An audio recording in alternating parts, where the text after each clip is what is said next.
What's up, everybody? I'm George Mossey. I'm here with Heather C. And last night we got 90 Day Fiancé Happily Ever After, episode 5. We're in the 5th episode of season 6.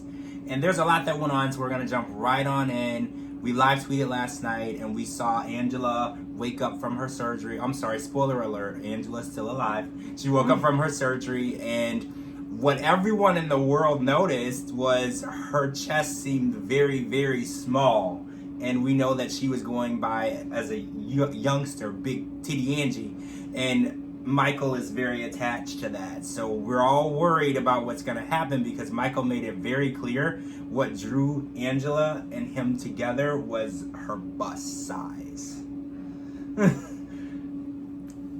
Well, if you're waiting for me to comment on that, there really is none. I mean, she's a mess, and we knew she wanted to have this surgery, but we see that she's still smoking, and she doesn't clearly care about her health. So as far as her chest goes, the doctor told her to chill out. Once she starts losing the weight, they should perk up.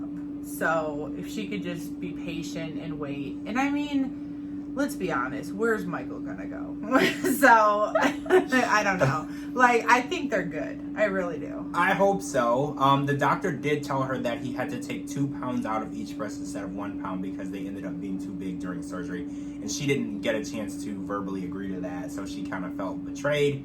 But the doctor still said that they are still double Ds.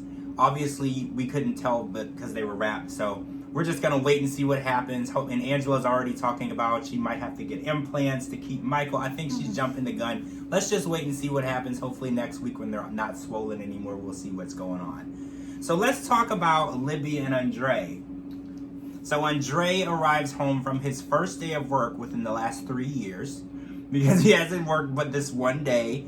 And he has nothing but complaints. He's basically saying, oh, your sister was there, your brother was there, everyone is irritating me, I can't work with them.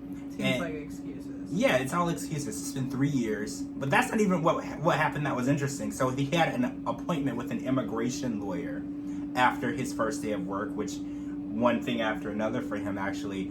And the immigration lawyer is worried about a lot of different things, and they need hundreds of pages of proof of a relationship, and she's worried that they're not going to be able to come up with that. That's a shame because their documentary on 90 Day Fiancé should be enough. I mean, we've seen so much of them. I feel like we're good on that. You know, with their story, and I just don't know if it's like they put them in these situations just to get people to talk, but I know that by him getting employed by her father is easy work because then he can cut out the middleman or whatever, because like somebody would actually have to hire him. Exactly. But I mean, it's put into a bad situation. The family is toxic. They're toxic to each other. They're toxic to him. He's toxic to them. It's just, they have no business going into any type of business together because, let's be honest, they don't trust each other.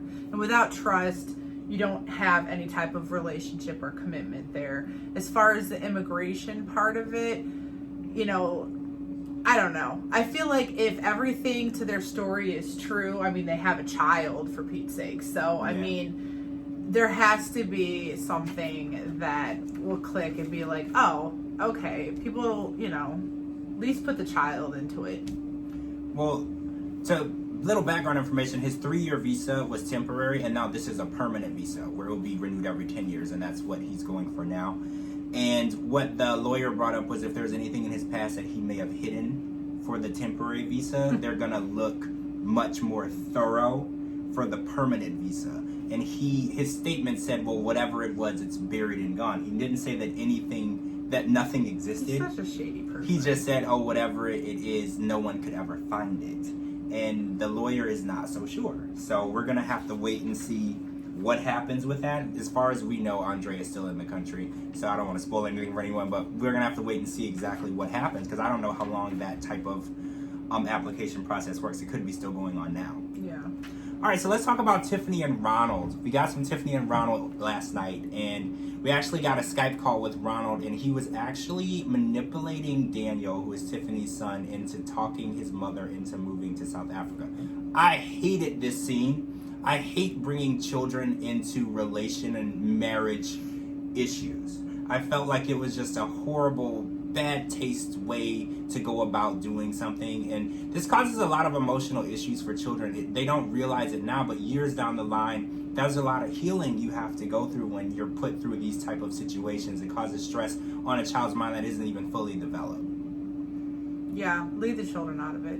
Simple as that. You know what I mean? I think that a lot of people use children as a pawn, because it's like, if he builds the child up and the child gets excited, then the mom has to be the bad guy and say yes or no. And then not only, did she have to go through that situation, she also had to break her child's heart for no good reason. So I think that he needs to respect her wishes.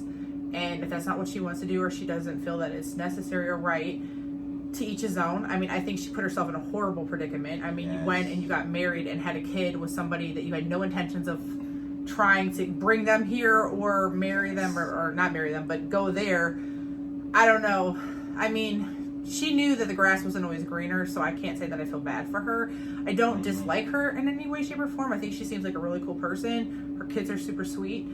But as far as her situation goes with him, she knew it. Because before they even tied the knot, she knew that there was red flags.